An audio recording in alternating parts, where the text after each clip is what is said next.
Coming up on this Focus Asia special, a Focus Asia retrospective. We look back at some of our best stories from the past 5 years.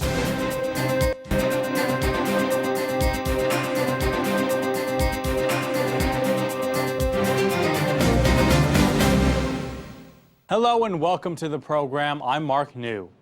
236 shows, close to 900 stories, and 30 reporters. We've traveled to almost every country in Asia, reporting on almost every conceivable issue, from the funny to the tragic, issues of conflict and peace, politics and the environment, endangered cultures and changing lifestyles.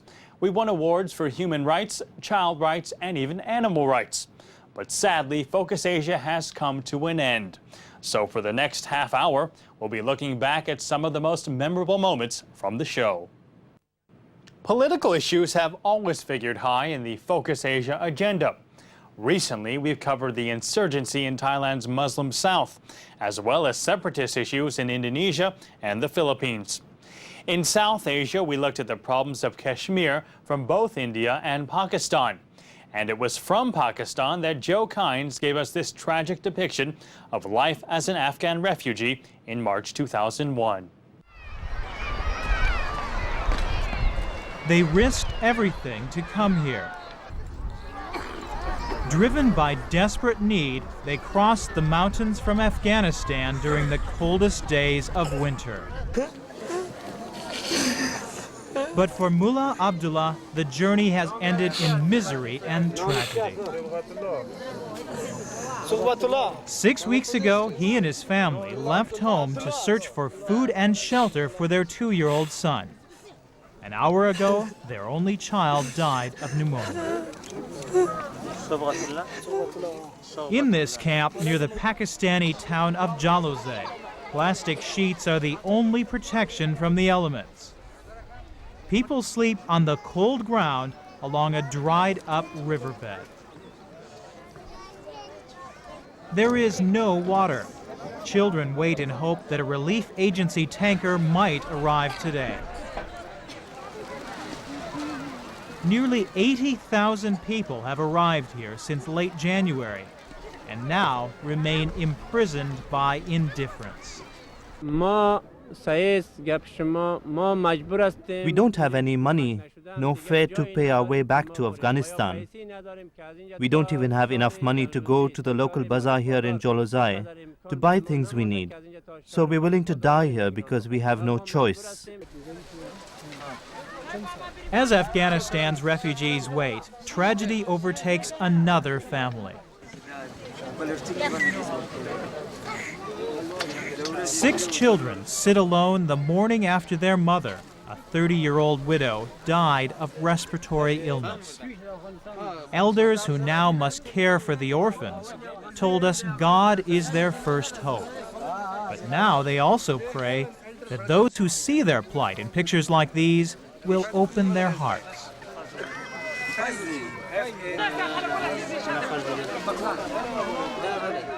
With the retirement of Malaysia's Mahathir Mohamad last year, Cambodian Prime Minister Hun Sen became Asia's longest-serving leader. Originally a member of the notorious Khmer Rouge, Hun Sen is one of the region's great political survivors. And as Adrian Brown discovered, a leader who also enjoys a round of golf. Above Phnom Penh with the great survivor of Cambodian politics. No bodyguards, just us, the pilots, and the Prime Minister. Hun Sen's taking us to a heartland of his support, a rural farming community 20 kilometers from the border with neighboring Vietnam. In the former killing fields, they're harvesting the rice. And the man who likes to be seen as the country's #1 farmer has come to lend a hand.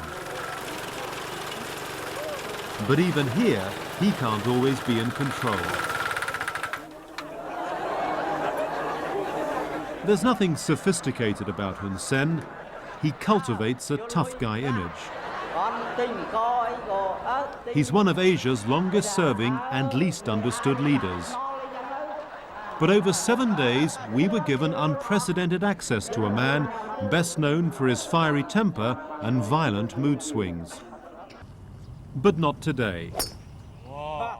It's become a Saturday ritual. The players who join him today, not your average golfers. General. Chief of Staff. And Secretary of State of Finance and Economy and Finance.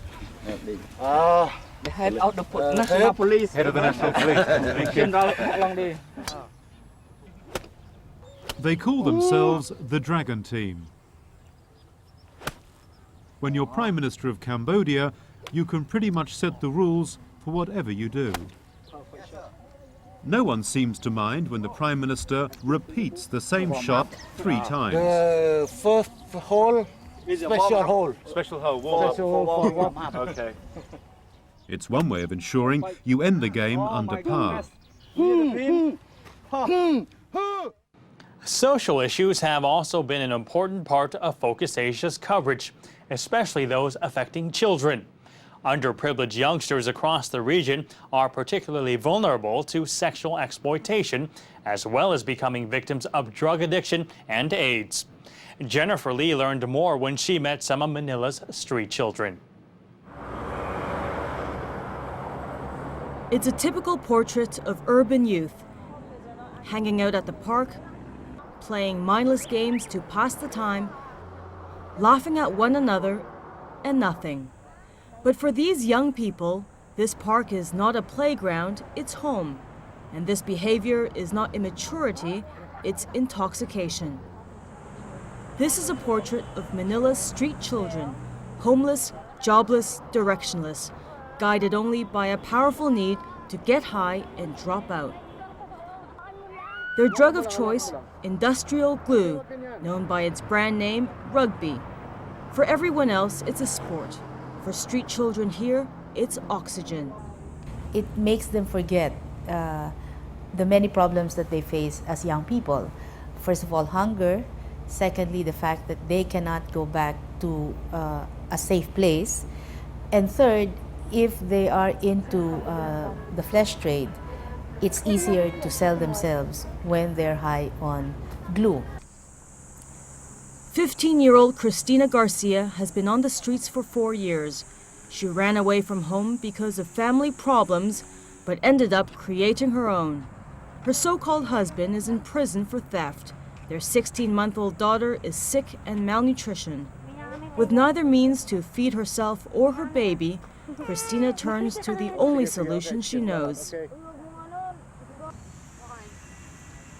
Though rugby use does not seem a threat to many, government studies show most serious drug abuse begins with a sniff of glue. Only by fighting rugby now can the larger war against drugs be won later.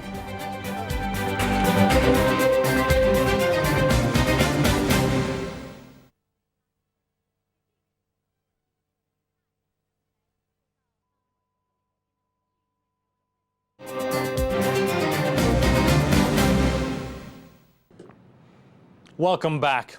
World War II may have ended almost 60 years ago, but the fight for reparations goes on. Rob McBride and I listened to different stories of wartime atrocities in both the Philippines and China. It is known locally as Bahay Napula, or the Red House, an imposing, crumbling ruin of a place, the kind of building that nightmares are made of. And for the elderly women who still live near it, they are nightmares that have lost none of their horror more than half a century on. For if all the events described by the Lolas or grandmothers of Mapaniki are true, then they are the survivors of one of the worst wartime atrocities carried out in the Philippines. Women, especially in the Philippines, the kind of culture that we have here, lost innocence, lost youth, lost virginity.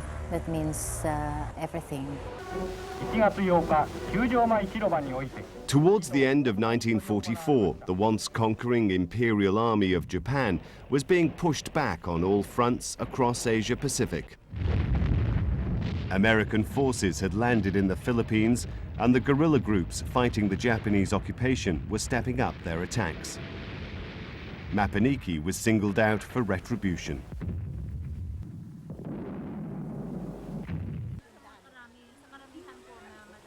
The houses of Mapaniki were set on fire, and the young women and girls were marched off at bayonet point by the soldiers, forced to carry the possessions they'd looted from the village.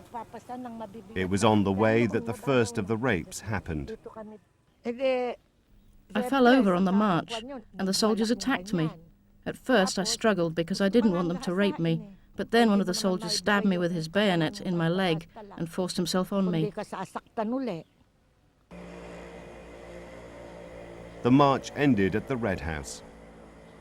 I don't know how many men there were or how many raped me. Every time I looked up, there was a bayonet pointed at me, and I just froze. I know I fainted several times. It was the next day when they released us. Just how many rape victims there were remains unclear. Some say up to 90 or 100. The fact that an atrocity did take place here is beyond doubt. And as the village tries to pursue what it sees as justice, it knows the prospects are not good. In Japan, cases brought by groups representing comfort women have been thrown out of court. And the Lolas have to be content with an audience much closer to home. Like these students from the University of the Philippines, conducting a field trip to Mapaniki as they study the tragedy that befell it.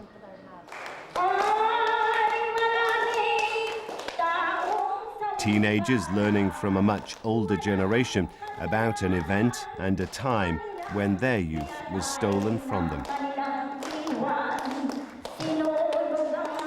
But who now have found the strength to talk about that theft.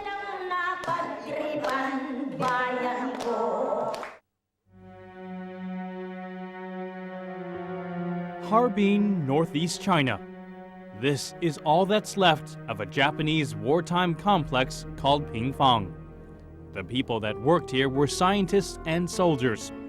They worked for this man, Major Isishiro, in a team called Unit 731. The work they carried out here was so secretive that at the end of World War II, they tried to destroy the evidence by burning down the buildings and the prisoners inside. They experimented on living human beings with cholera, plague, anthrax, and all kinds of diseases. The most conservative estimate of the human beings which were killed in human experimentations in Pingfang, in one place, was at least 3,000. For more than 60 years, these victims have all suffered from gaping flesh wounds on their legs, wounds which never heal. They told us the disease hit them shortly after the Japanese arrived. They say they weren't the only ones with the disease. Hundreds. He said a lot of people. He said that his mother died of the disease. His mother's heel was rotten off. We asked American dermatologist Dr. Michael Franz Blau what he thought was responsible. He believes the disease is a bacterial infection known as glanders.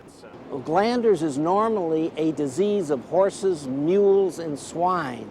It's extremely virulent. That means it causes death wherever it goes, and unlike other germs, can be transferred from animals to man. It's our belief that glanders was used by the Japanese in the Second World War as a weapon of biologic warfare. How certain are you? I would say I'm 95% certain. Franz Blau has denounced the actions of the doctors of Unit 731 before the World Medical Association. He's also written to the Japanese Medical Association asking if they have ever condemned the Japanese members of Unit 731. They never have. In August, a Tokyo judge ruled the victims could not claim reparations because international peace treaties had already settled the issue. But the court did make a groundbreaking admission. Japan did conduct biological warfare during the war, something that has never been publicly acknowledged by the Japanese government. Justice will likely never come for some victims whose suffering has continued for more than half a century.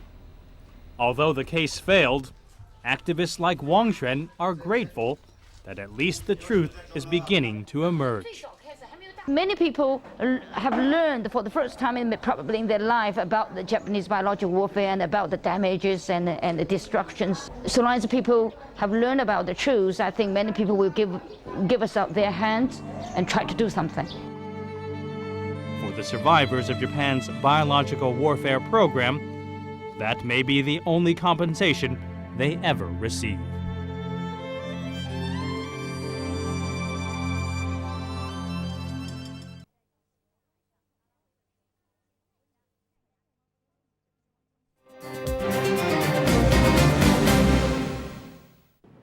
Welcome back. The passion of Asia's people for their creatures and their pastimes is what makes the region so diverse and colorful.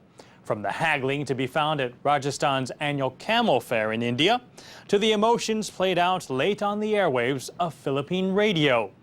But it is pre-dawn when Kuala Lumpur's songbird fanatics get together to listen to their favorite songs.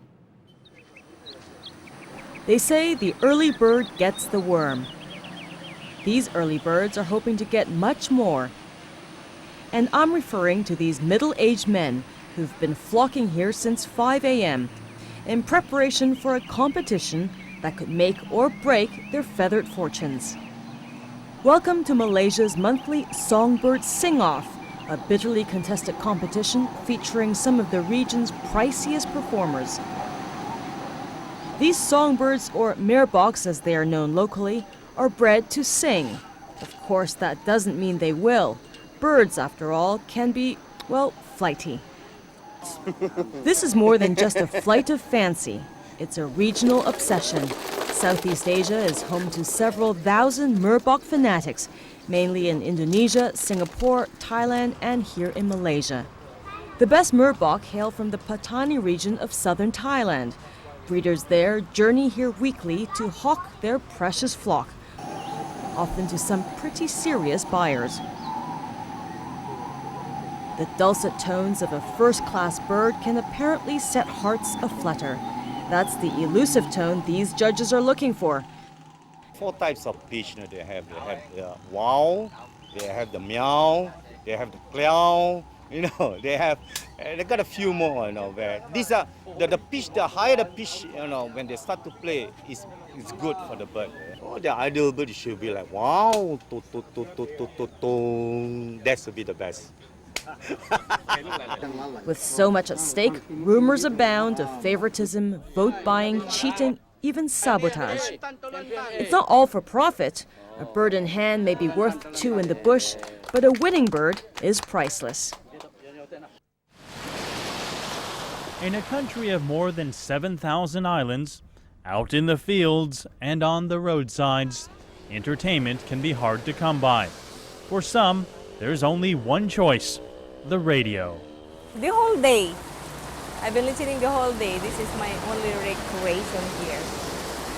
When I'm listening to drama, I will cry strongly and I carry it emotionally.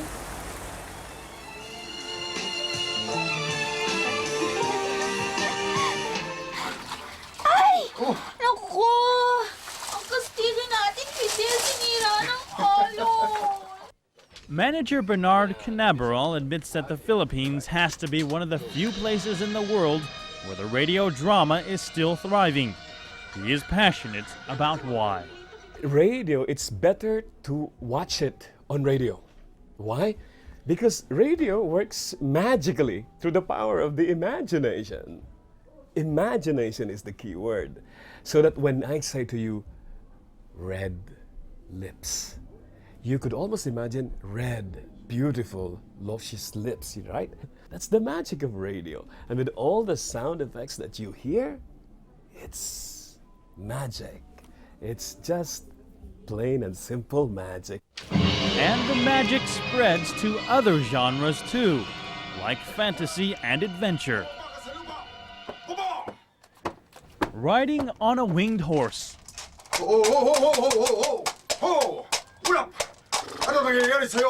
A hero named Benzar and a princess. Benzar! Isang magkalaki na kinalimaw na may matutulis na kuko! A ferocious monster. Hindi ka makakalayo, Benzar. Our hero does battle with the beast. Ngayon, Benzar. Most stars of the radio drama have at least 5 different voices. I'm gonna get you! Oh, kala mo I can also do that. The small voice of a child.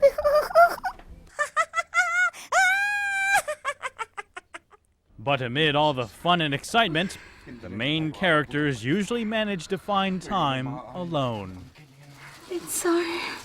Benzar. Oh, Benzar. Benzar. Oh, Benzar. Oh, Benzar. Benzar. So although the technology may seem out of step with the changing times, it's the old-fashioned ideas about romance which still keep thousands of listeners dreaming throughout the night.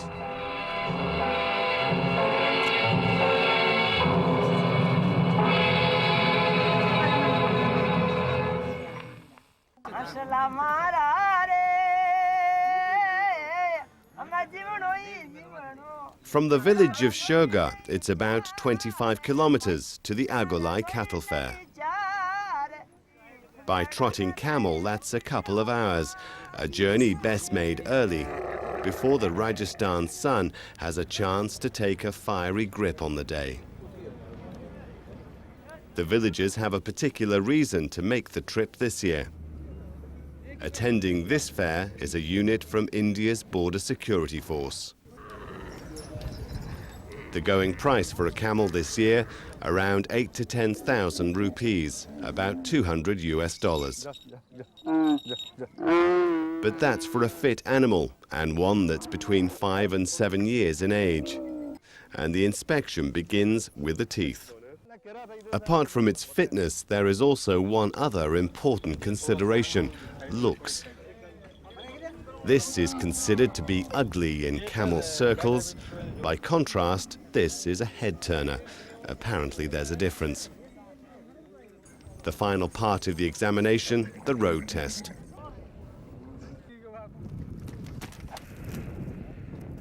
Again, more animals are ruled out than are ruled in, leaving only a handful to face the final obstacle, the haggle.